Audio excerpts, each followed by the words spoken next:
Hi all, வணக்கம். Welcome back to our channel. இது வந்து புது வீட்டுக்கு நம்ம பால் காய்ச்சணும் இல்லையா, அன்னைக்கு முன்னாடி நாள் எடுத்த vlog. நம்ம ஃப்ரைடே வந்து பால் காய்ச்சிருந்தோம். நான் வியாழக்கிழமையே போயிட்டு வீடெல்லாம் வந்து க்ளீன் பண்ணிட்டு வந்தேன். வீடு வந்து ரொம்ப அழுக்காக இருந்தது. இதுக்கு முன்னாடி வந்து 6 மாதம்தான் இருந்திருப்பாங்க போல இருக்குது. இது வந்து புது வீடு தான். கிச்சனெல்லாம் பயங்கர எண்ணெய் பிசுக்காக இருந்தது. நான் ஒரு 3 தடவை வந்து அந்த பேக்கிங் சோடா வினிகர் போட்டு நல்லா வந்து ரப் பண்ணி வந்து தேய்ச்சி க்ளீன் பண்ணியிருந்தேன். ஓரளவு க்ளீன் பண்ணால் தான் எனக்கு வந்து திருப்தியாக இருந்தது.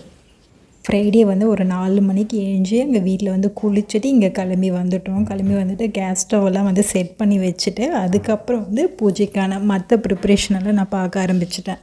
நம்ம எப்பயுமே இதுக்கு முன்னாடி வீட்டிலலாம் பூஜை பண்ணும்போது அந்த 6 மணிக்குள்ளே பண்ணுவோம் இல்லையா, அந்த மாதிரி தான் பண்ணுவேன். அன்றைக்கி வந்து தனியாகவே நான் எல்லாமே பார்க்க வேண்டியதாக இருந்தது. பாப்பாவுக்கு உடம்பு முடியலன்ட்டு அவள் வரல.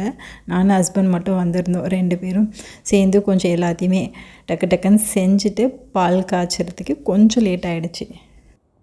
நான் இதுக்கு முன்னாடியெல்லாம் ஒரு வீட்லேயுமே அந்த பால் காய்ச்சும் போது அடுத்த தடவை பால் காய்ச்சுற வீடு நம்ம சொந்த வீடாக இருக்கணும் அப்படின்னு நினைப்பேன். ஆனால் கடவுள் என்ன வச்சுருக்காருன்னு தெரியல. சாமிக்கு வந்து அந்த குங்குமம்லாம் வச்சுட்டு பூவும் போட்டுட்டு பால் வந்து காய்ச்சிட்டேன். பூஜை முடிச்சுட்டு நம்ம வந்து கிளம்பி பழைய வீட்டுக்கு போயிட்டோம். நான் பெங்களூர் வந்து ஃபஸ்ட்டு சண்டேஸ் வந்து இந்த வீட்டுக்கு வந்து தான் பார்த்தேன். அதுவே எனக்கு ஒரு பாசிட்டிவ் வைப்பாக இருந்தது.